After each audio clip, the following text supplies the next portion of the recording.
ఈ సమాజాన్ని వినాశనం చేస్తాం కోసమే వాళ్ళంతా కూడా పనిచేస్తారని చెప్పేసి నేను మనవి చేస్తాను. వాళ్ళు కేవలం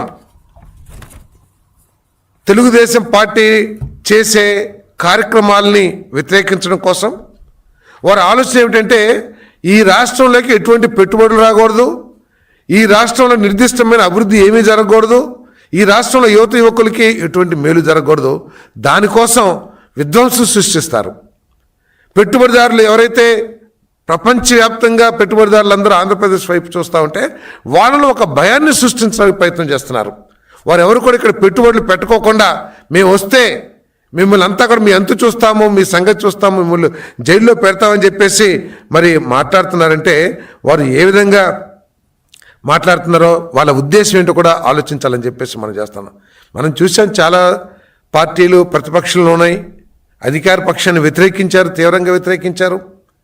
కానీ ఈ విధంగా ఒక సంక్షేమం మా పార్టీ వస్తే రాబోయే రోజుల్లో ఇప్పుడున్న అధికార పక్షం కంటే ఎక్కువ సంక్షేమం చేస్తాం, లేకపోతే ఎక్కువ అభివృద్ధి చేస్తాం, ఇంకా వాళ్ళకి పెట్టుబడులు ఎక్కువ తీసుకొస్తాం, ఉద్యోగాలకి యువత యువకులకి ఉద్యోగాలు ఇస్తామని మంచి మాటలు లేకపోతే మంచి ఉద్దేశాలు భావజాలను చేస్తారు తప్పితే వీరు కేవలం భయాందోళన సృష్టించి ఒకసారి జగన్మోహన్ రెడ్డి గారు కూడా ప్రతిపక్షంలోకి వచ్చినాక ఆయన వ్యవహరిస్తున్న తీరు కూడా చూస్తే తెనాలి వెళ్ళారు పరామర్శించడానికి. ఎవరిని?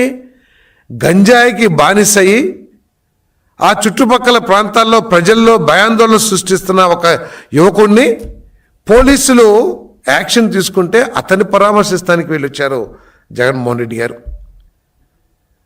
రైతుల పరామర్శ పేరుతో ఒక పెద్ద ఊరేగింపు చేసి ఆ ఊరేగింపులో రపరప రపరప అని చెప్పేసి నినాదాలు, అదేవిధంగా నరుకుతాం అనే బోర్డులు పెట్టుకొని చేస్తాం మన ర్యాలీ చేశారంటే ఎటువంటి భావజాలాన్ని ఈ సమాజంలోకి తీసుకెళ్లాలని ప్రయత్నం చేస్తున్నారో ఒకసారి ఆలోచించాలని చెప్పేసి కూడా నేను మనవి చేస్తాను. నేను మరి ఆ రోజు ఏ విధంగా ఈ రాష్ట్రాన్ని గంజాయి రాష్ట్రంగా మారుస్తూనే కాకుండా నకిలీ మద్యాన్ని ఇచ్చి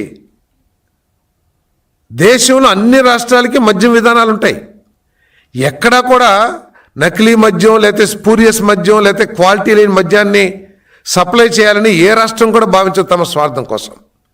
కానీ గత ప్రభుత్వంలో ఈ క్వాలిటీ లేని మద్యాన్ని ప్రజలందరూ కూడా గొంతెత్తి చాటారు. అయ్యా ఇది తాగుతుంటే మా ఆరోగ్యాలు చెడిపోతున్నాయి, మా కిడ్నీస్ పాడైపోతున్నాయి, లేకపోతే మా అవయవాలన్నీ పాడైపోతున్నాయని చెప్పినా కూడా ఎక్కడా కూడా మార్పు కానీ రివ్యూ కానీ చేయకోకుండా అదే మద్యాన్ని ఇచ్చి కొన్ని వందల వేల మంది చనిపోయేటట్టు చేసిన ఆ పార్టీ ఉగ్రవాది పార్టీ కాకుండా ఏమవుతుందని చెప్పేసి నేను ఈ సందర్భంగా నేను ప్రజల్ని ఆలోచించమని చెప్పేసి నేను కోరుతా ఉన్నాను. మనం ఇక్కడ పాబ్లో ఎస్కోబార్ అని చెప్పేసి ఏదో దేశ నాయకుడు, ఆయన జగన్మోహన్ రెడ్డి గారికి ఆదర్శంగా కనపడతా ఉంది. కొలంబియాలో అతను ఏంటంటే కొకైన్ని ఆయుధంగా చేసుకుని కొకైన్ వ్యాపారాన్ని విస్తరింపచేసి ఒక మాఫియా రాజ్యాన్ని ఆ కొలంబియాలో ఏర్పాటు చేశారు. ఆయన ఏదైతే సిద్ధాంతంతో పనిచేశాడో డబ్బు లేదా బుల్లెట్, ఇక్కడ డబ్బు లేదా అధికారం అనే సిద్ధాంతంతో వైసీపీ పనిచేస్తుందని చెప్పేసి కూడా నేను ఈ సందర్భంగా తెలియజేస్తా ఉన్నా. నేను కేవలం ఈ ఉగ్రవాద భావజాలాన్ని వ్యాపింపచేసి రాష్ట్ర ప్రజల్లో రాష్ట్రంలోకి వచ్చే పెట్టుబడిదారుల్లో భయాందోళన సృష్టించి ఈ రాష్ట్రాన్ని నాశనం చేయాలని ఆలోచన చేస్తున్నారు. ఇంకో పక్క అమరావతి సాధించుకున్నామని చెప్పేసి తెలుగు ప్రజలందరూ కూడా సంతోషంతో ఉంటే ఉగ్రవాద భావజాలం ఉన్న జగన్మోహన్ రెడ్డి గారు మాత్రం కొత్త పళ్ళ ఎత్తుకొని ఆచరణ సాధ్యం కానీ ఒక మావిగన్ పేరు తీసుకొచ్చి ఈ రాష్ట్రాన్ని నాశనం చేస్తానికి ప్రయత్నం చేస్తున్నాడని చెప్పేసి కూడా నేను మనవి చేస్తా ఉన్నాను. కేవలం తనకి నచ్చని విషయాలన్నింటినీ కూడా విధ్వంసం చేయటమే. ఆయన ముఖ్యమంత్రి అయిన మొట్టమొదటిలోనే ప్రజావేదికని తనకు నచ్చలేదు కాబట్టి దాన్ని కూల్చేశాడు. ఆయన అధికారంలోకి వచ్చిన మొట్టమొదటిలోనే అమరావతి మీద తనకున్న ద్వేషాన్ని వెలుబుచ్చుతూ 3 రాజధానుల సిద్ధాంతాన్ని తీసుకొచ్చాడు. తనకి ఇష్టం లేని తనకి వ్యతిరేకంగా మాట్లాడుతున్నారు, తనకి వ్యతిరేకంగా తీర్మానాలు చేస్తున్నారు. ఈ శాసనమండలిని రద్దు చేసేయాలని చెప్పేసి నిర్ణయానికి వచ్చి కొన్ని కారణాలతో మరి ఎందుకో కొంచెం వెనుక తిరిగాడు, మడవం తిప్పారు. రేపు తన చెల్లి ఆస్తుల విషయంలో తనకి ఇబ్బంది కలిగించిందనే ఉద్దేశంతో రేపు ఎన్టీ రామారావు గారు, మా ప్రియతమ నాయకుడు ఎన్టీ రామారావు గారు ఇచ్చిన మహిళలకి సమాన హక్కు ఏదైతే ఉందో దాన్ని రద్దు చేస్తానికి కూడా వెనకాడేమో ఈ ఉగ్రవాద భావజాలం ఉన్న వైఎస్ఆర్ కాంగ్రెస్ పార్టీ అని చెప్పేసి కూడా నేను భావిస్తున్నానని చెప్పేసి కూడా నేను తెలియజేస్తాను. దయచేసి ప్రజలందరూ కూడా ఆలోచన చేయాలి. ఈరోజు రాష్ట్రం అన్ని రంగాల్లో కూడా అభివృద్ధి చెందుతుంది. ఇటువంటి ఉగ్రవాద శక్తుల్ని అణిచివేయాల్సిన బాధ్యత ప్రభుత్వం మీద, ప్రజల మీద కూడా ఉందని చెప్పేసి భావిస్తా ఉన్నాను.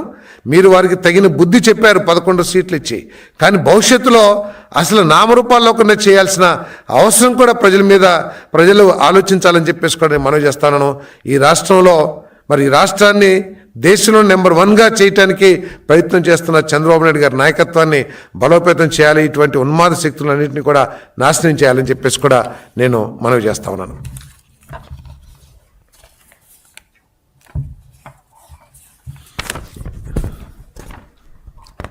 ఒకసారి